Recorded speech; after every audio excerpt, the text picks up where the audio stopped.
Israel's decision to seize hundreds of hectares of land near the eastern city of Ariha, or Jericho, in the occupied West Bank is a further step that risks undermining the viability of a future Palestinian state and therefore calls into question Israel's commitment to a two-state solution.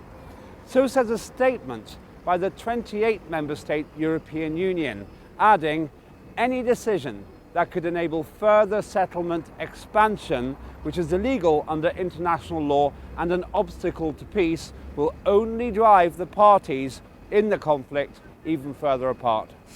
The EU has publicly opposed Israel's policy of demolitions, confiscations, evictions, forced transfers and restrictions on movement and access. Britain stated Israel's expansion plans are an obstacle to peace, while the Israeli non-governmental organisation Peace Now, which tracks the settlement policy, says the Israeli regime has clear plans to extend nearby settlements. Over 500,000 Israelis live in more than 230 illegal settlements, built since the 1967 Israeli occupation began. The policy is a major obstacle to peace and to an independent Palestinian state, with East al-Quds as its capital. Why won't the US condemn Israel's land grab? Why isn't Israel taking more of an interest in ending the conflict? And what should the international community be doing to promote an independent Palestinian state? These are the simple questions we sought to answer. Now, Israel says it will take another 234 hectares of Palestinian land near the eastern city of Ariha, that's Jericho, in the occupied West Bank. Why is Israel the only regime allowed to take people's land so easily and regularly? We put that to the American public. I don't really follow up with a bunch of politics, so I can't really give you an answer. Because it's mainly about dominance. Like, they feel like if they try to act, then another act will happen because of that. And, like, it's kind of like a reaction chain in a way. American government, they help, and Israel government think they can do anything they want to do. And I think this is not right. I mean, I think that Israel is not the only land that can do it. I think plenty of states throughout the world do it. Probably because there's a lot of, like, in general, like, economic ties with other Western nations, and there's a lot of support with other Western nations. Israel under Netanyahu is not an Israel that I, as an American Jew, support. I think that Israel's founders and their whole spirit is different from where Netanyahu's taken the country. I feel very strongly that Israel is badly represented by the people who are running it now. I think that the only hope for that whole area, and I love Israel, I've been there many times, is to find a way to live in peace with the Palestinians and figure out a two-state solution. I think that's what there is to hope for. Western countries, I don't think, say that much about anything that doesn't benefit them financially. I don't know that they're really taking land. This was land that they essentially won in a conflict, which is, war and taking other people's land as a result of war is not something you might consider desirable, but it's been happening for centuries. They get a lot of support from the world, and people don't see what's really going on over there. What is the expert view on the ease with which Israel seems able to take land as and when it pleases? Because, as I see it, the US ruling elite, a section of their ruling elite, supports Zionism and supports the control of much of the Middle East and the rest of the world. So it doesn't stand anything to gain by criticizing its closest allies, such as Israel and Saudi Arabia. There's nothing to gain for it. Human rights, unfortunately, is just a political football at the moment. That's how I see it. So I don't think it will criticize it at all. That's all it is. Human rights is not gonna, it's a useful thing, but it's not gonna, it doesn't have any teeth. Well, I think Israel is becoming one of the superpowers in the modern world, and they do this because they can, and they have an army that is considered to be one of the strongest 10 armies in the whole world, and they've got the international support. I mean, they've got the US support, full support to Israel's state. They do it because they know that no one is going to be able to tell them why you're doing it. I mean, even if there are criticism from international community or resistance from the Palestinian community, with the force they've got, with the power they've got, they are going to do it because no one can stop them. The EU has condemned Israel for taking more land. If the US cares for human rights, why won't it also condemn Israel for its land grab? We asked the public. I feel like they won't because they will eventually potentially go to war with them, and they don't want the actions to come back on us and harm their people. Well, as most people know, Israel and the U.S. are very tightly knitted together, and no matter what Israel does, I'm sure the U.S. will back them. As soon as an American president says there should be a two-state solution, or I'm in favor of some rights for Palestinians and I think the occupation should end, a lot of pro-Israel, both Jews and Christians in America, are very upset. So I think it's a difficult line to walk and a difficult line to draw, but I think that good statesman-like behavior, especially the sorts of behavior that I expect from Obama and from Hillary Clinton, who I hope will succeed him, can figure out a way. Probably because it disagrees with the idea that it is not Israeli land already, or something along those lines, in the sense that the U.S. thinks that it's already Israeli land and it's just already taking its own land. They just got a strong relationship, and there's a lot of benefits for them. Because they support Israel too. They support EU and United Nations and the American government. They all support the Israel government. That's what they do. They do what they want to do. Because I don't believe, again, that they really care about human rights. It's all about whose money is going into whose pocket. And they say things they like the people to hear because they think that's what they want to hear. The reality is who's getting rich. We challenged our experts to explain why America seems so hesitant about criticizing Israel's active acquisition of Palestinian land. As I see it, Israel is a colonial settler state. It's not that different from, in some ways, what apartheid South Africa or before what Rhodesia was. It's got an expansionist policy that's kind of inbuilt into its ideology. And that's what it is. It's supported by the Western imperialist powers, as I understand it. That's why it's allowed to do it. Well, this is something we are trying to change, because it seems that whatever Israel does, they seem to be treated as a special case.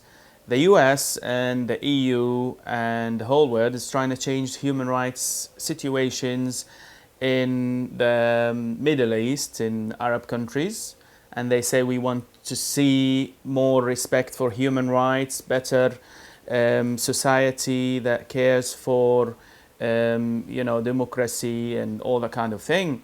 And when it comes to Israel, it seems like the US and the European countries calculate their moves, calculate their actions, calculate what they say, because they seem to think that that might influence their interests, and also it seems like there's a connection with the internal affairs. As you can see in the US, in the presidential election, both candidates are sort of like competing on who is the one with the strongest views that supports Israel's more.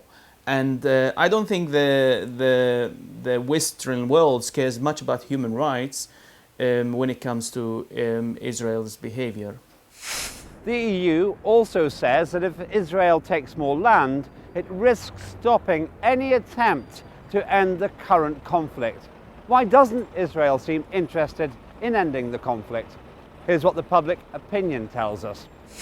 It's kind of a hard question because I don't know all the situation, but because they like to be in control. Well, I think they need to sit them both down and tell them how it's going to go and figure it out. They don't want to end the conflict. They want to just take it all over eventually. That's their main goal. I think Israel wants to prevent what it sees as the seizure of its own land. So in that sense, I guess the seizure of its own land is more important than, I guess, ending the current conflict. When you say Israel, I don't think you're really talking about everyone in Israel. I think you're talking perhaps about the leadership of Israel now under Benjamin Netanyahu. I think many Israelis would like to end the conflict. Our friends in Israel are very much pro two states and have lots of Palestinian friends and lots of sympathy and don't want the occupation to continue. So when you say Israel, I think you have to be very measured about what Israel means and what it should mean and what it will mean. Seems like they don't want to end the conflict because they want to take over the whole country. They don't want no peace.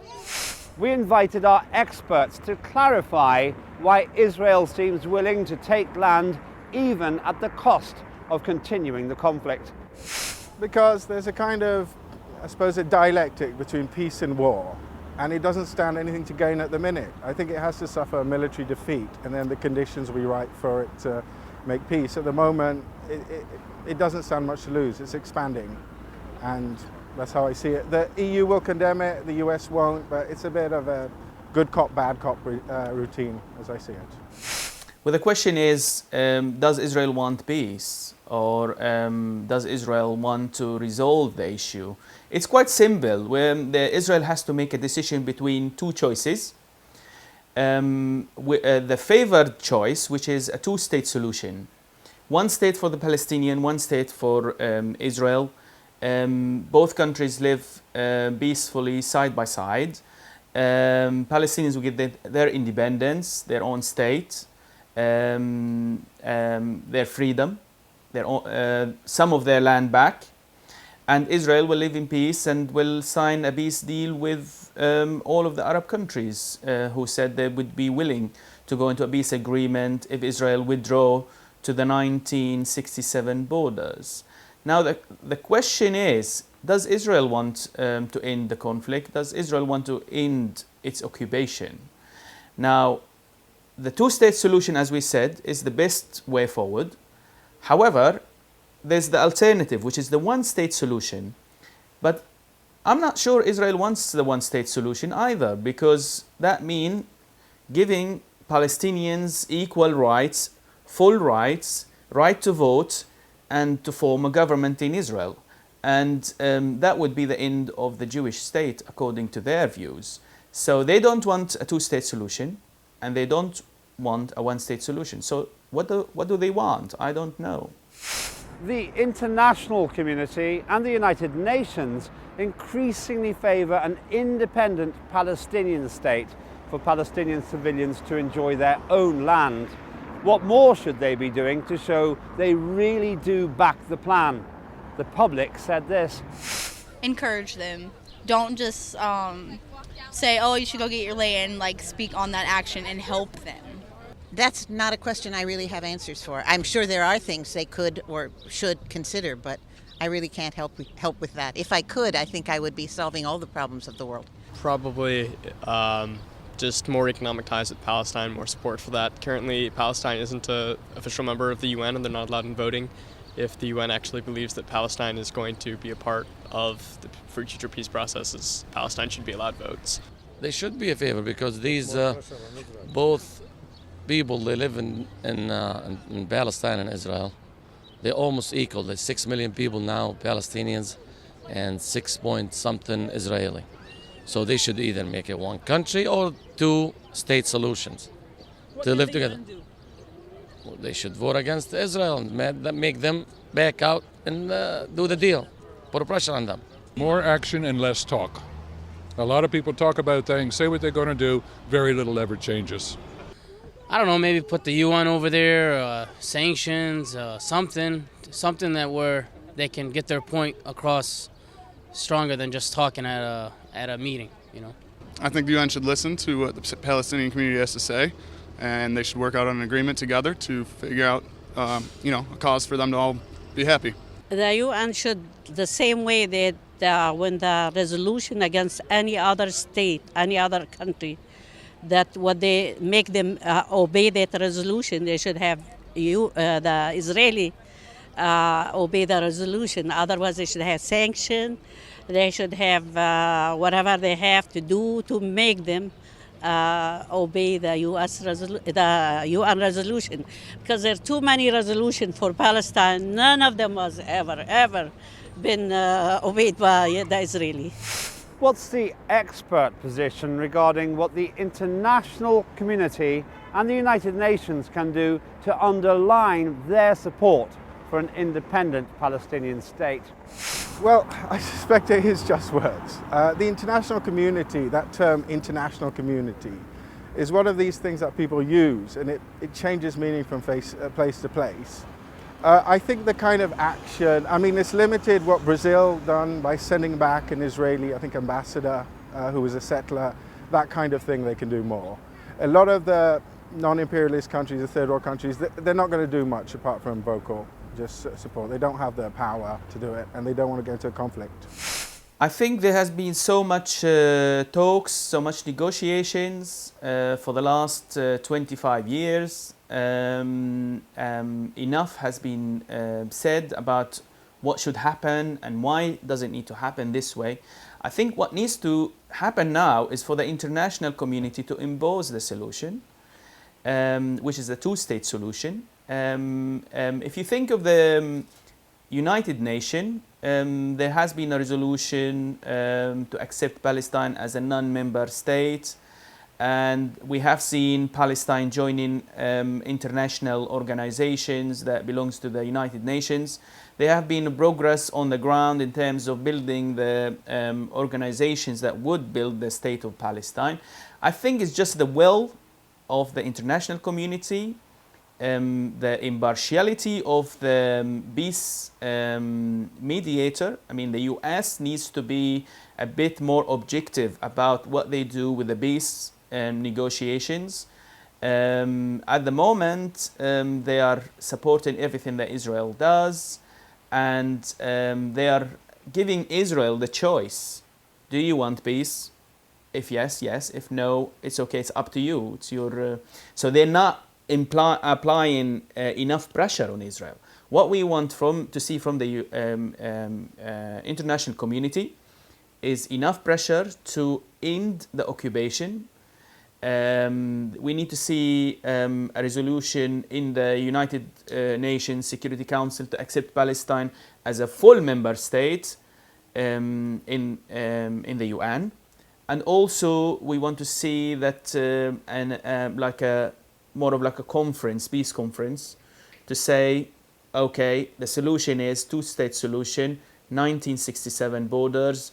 Israel, you have 2 years to withdraw from the West Bank, and in the siege of Gaza, and that's where it's going to be the state, Israel has been taking Palestinian land for over 60 years.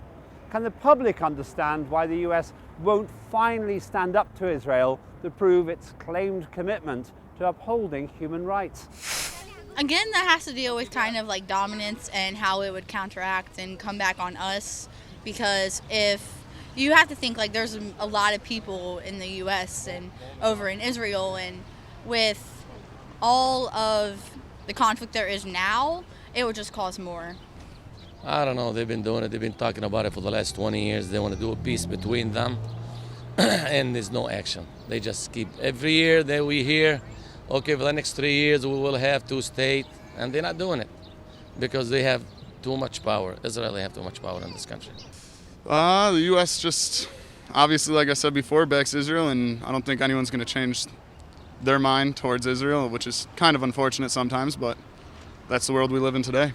Probably because it doesn't believe that those transgressions are happening in the way that's often described. All the flags, if you see around, America right now, they half away because what happened, Belgium. But the same, terrorist attack happened in Ankara, nobody didn't raise the flag down for the Muslim countries. You can see, they just don't care about the Muslim problem as like they care about the Israel. Because Israel is the baby. And when you raise your kid, you can't just let him die or let him get harmed, and this is the way it is. That's a loaded question. I think some of the Palestinian land that the Israelis took, they were entitled to take. They paid for it, they bought it, And I think that there are a lot of issues all enmeshed in the question you ask. But I do believe, because I'm hopeful, that people of goodwill can figure out a way out of this mess. And my hope is that the Israelis will find leadership who will help lead them, and the Palestinians the same. And it will not be as ugly and sad a situation in 10 years as it is right now. I'm hoping by the time my granddaughters go to Israel, it will be a very different world and a very different Middle East. We gave our experts the opportunity to explain why America won't challenge Israel's taking of land, despite Washington's claimed support for human rights. Human rights are subservient to geopolitical and real political interests at the end of the day. As I said, it's a kind of political football. So that's the case with all the countries, including the EU. So it's not going to criticize Israel or any of its other allies, such as Saudi Arabia. It doesn't stand anything to gain from doing it. They'll just get a backlash. So basically, as I see it, the political elite of the US, a section of it, not all of it, supports Zionism and supports the occupation of much of the Middle East. And lots of the third world with US air bases all over the place and things like that. Well, I think there's a history in terms of the relationship between the US and Israel. In the past, it was about Israel being an ally to the US to fight the Soviet Union's power in the Middle East. And more recently, Israel became the American ally to be there to fight the Muslim radicals and the most recent influence of the Jewish lobbies in the US and the Jewish community role in the presidential elections in the US. And there's even family connections. I mean, if you talk about Trump, his daughter is married to a Jew. Hillary Clinton, her daughter is married to a Jew. So there's family connections. There's also the Zionist Christians influence in the US. It's the popularity of Israel in the US. Apparently, in a most recent survey, there was 66% support to Israel in the US and only 18% support for the Palestinian cause.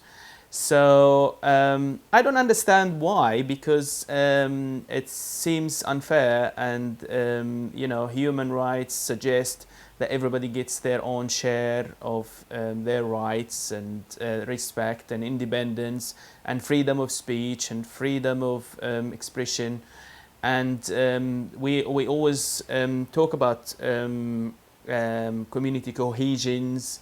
And I believe that Palestine and Israel can be two states living side by side next to each other with a peaceful situation. It's just that the US needs to apply more pressure to make this happen, as they make sure that they are the only mediator in this peace negotiations, Israel is again threatening to take more land from Palestinians, despite international condemnation. If this continues, Palestine may be wiped out of existence completely. Neither the UN nor many of the nations of the international community seem to care enough to act. It's not too late to intervene yet, but the clock is ticking, and the longer it goes on, the less of Palestine there will be left to save.